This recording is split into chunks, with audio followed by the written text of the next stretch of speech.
뿅, 어서오세요. 오늘은 다락원에서 나온 오헨리 단편선 20년 후를 읽어드릴게요. 제1장 20년 전 약속.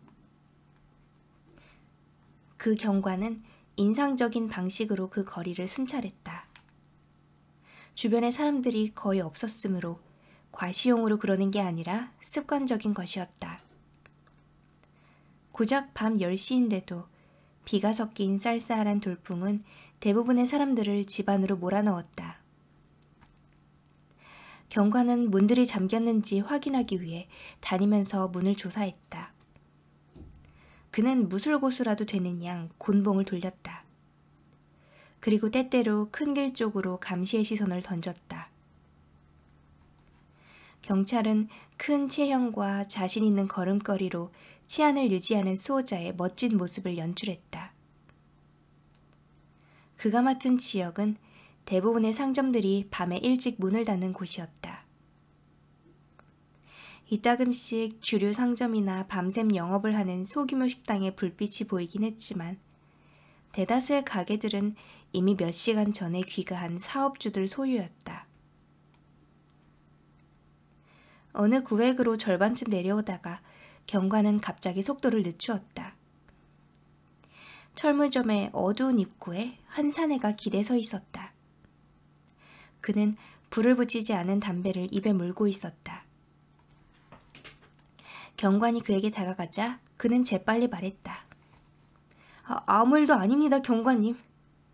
그는 안심시키려는 듯 말했다. 친구를 기다리고 있는 겁니다. 우린 20년 전에 약속했죠. 좀 우습게 들리죠? 모든 게 아무 이상이 없다는 걸 확인하고 싶으시다면 내가 설명해드리죠. 그만큼 오래전에 이 가게가 서 있는 자리에는 식당이 하나 있었답니다. 뚱보 조 브레이디 식당이었죠. 5년 전까지 있었소. 경관이 대꾸했다. 그때 헐렸죠. 입구에 있던 그 사내는 성냥을 그어 담배에 불을 붙였다. 불빛에 창백한 사각턱의 얼굴이 드러났다.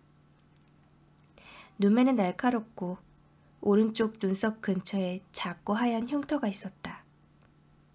스카프에는 다이아몬드 핀이 꽂혀 있었다. 20년 전 오늘 밤이었죠. 그 사내가 말했다. 나는 세상에서 가장 멋진 사내이자 나의 가장 친한 친구인 지미 웰스와 바로 여기 뚱보 조 브레이디에서 식사를 했어요.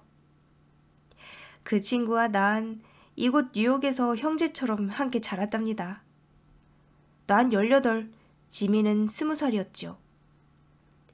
이튿날 아침 나는 돈을 벌러 서부로 떠날 예정이었어요. 지미를 뉴욕 밖으로 끌어낼 순 없어요. 그 녀석은 뉴욕이 세상 전부인 줄 알았거든요. 그래서 그날 밤 우린 그 날짜 그 시간에 정확히 20년 후에 다시 이곳에서 만나기로 약속했답니다.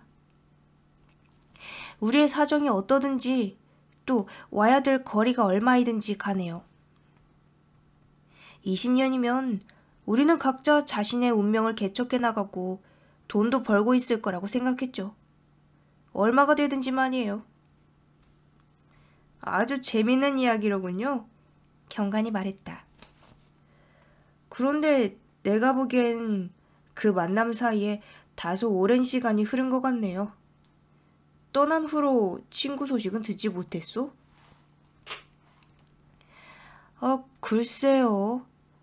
예, 한동안은 서로에게 편지를 썼죠. 사내가 말했다. 하지만 1, 2년 후에 우리는 서로 연락이 끊어졌어요. 아시다시피 서부는 아주 넓은 장소예요. 그리고 난 꽤 자주 옮겨 다녔거든요. 하지만 난 지미가 살아있다면 나를 만나러 올 것을 알아요. 그는 항상 세상에서 가장 충실한 친구였거든요. 절대 잊지 않을 겁니다. 나는 오늘 밤 이 문 앞에 서 있기 위해 천리길을 왔어요.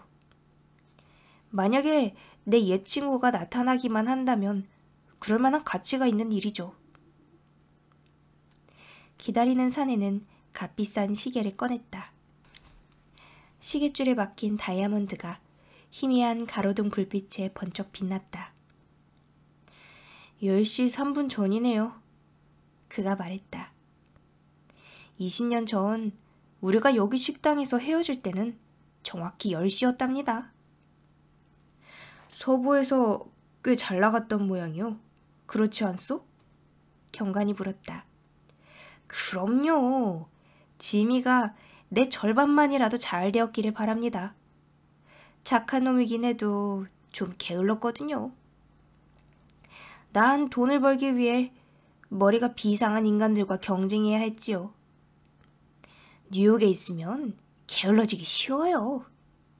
경쟁력을 갖추려면 서부에 있어야 되죠. 경관은 곤봉을 휘두르며 한두 걸음 옮겼다. 가봐야겠어. 친구가 무사히 오기를 바랍니다. 그가 정각에 나타나지 않으면 가버릴 거요? 아휴, 그럴 리가요. 사내가 말했다. 적어도 30분은 기다릴 겁니다. 지미가 지구상에 살아있다면 그때까지는 올 겁니다. 안녕히 가십시오, 경관나리. 좋은 밤 되시오, 선생. 경관은 가는 길에 문을 확인하면서 거리를 내려갔다.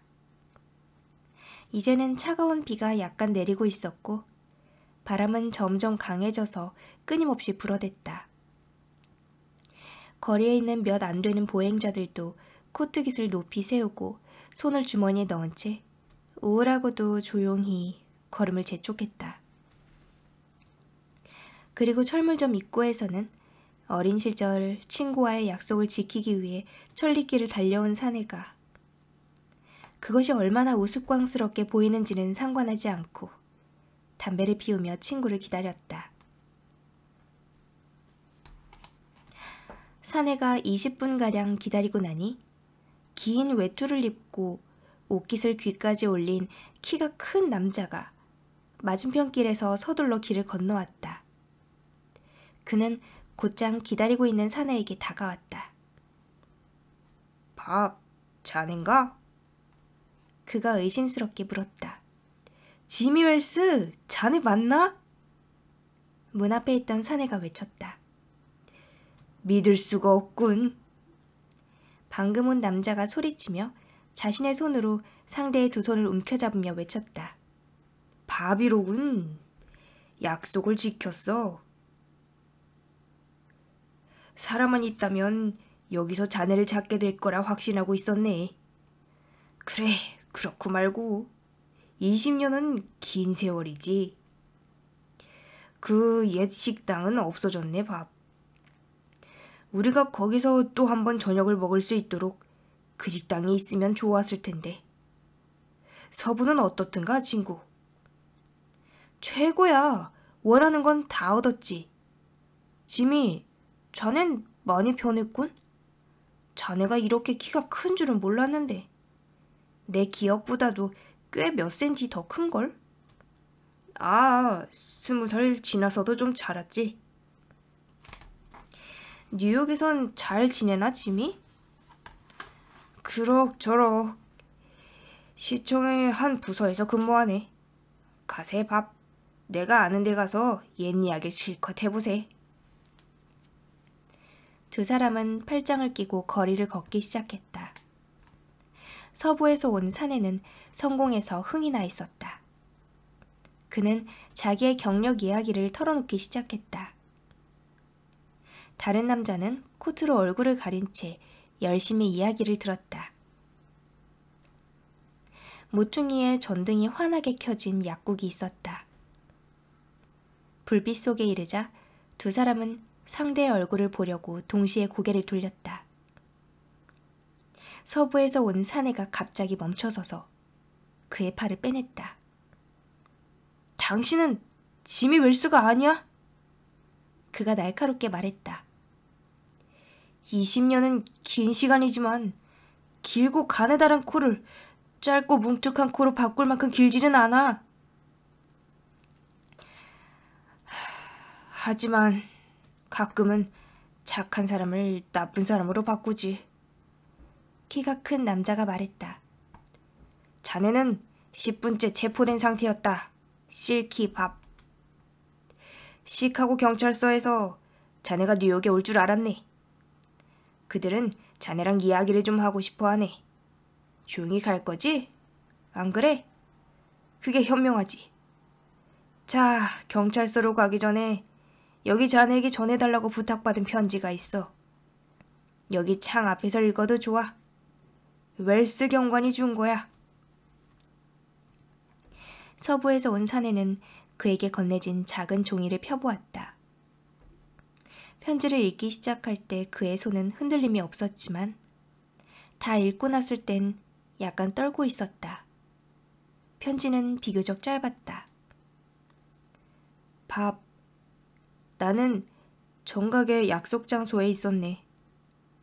자네가 성냥을 그어 시가에 불을 붙였을 때 나는 시카고에서 지명수배 중인 남자의 얼굴을 보게 되었지. 아무튼 나는 내 손으로 자네를 체포할 순 없었네. 그래서 돌아다니다 사법경찰에게 이 일을 하도록 했네. 지미. 여기까지네요. 어쩌면 이 책이 다른 번역본보다 짧을 수도 있어요. 왜냐면은 이 책은 원래는 그 영어 공부용으로 나온 영어용 오헨리 단편집이었고요. 제가 지금 맨 뒤에 붙어있는 번역을 본 거거든요. 하여튼 오늘 오헨리의 20년 후 재밌었어요. 그런데 이거 맨 처음 시작할 때 제1장 20년 전 약속 이렇게 시작해놓고 2장은 없네요. 자, 그러면 잉리밍 반 여러분 다음 시간에 만나요. 안녕. 스슥.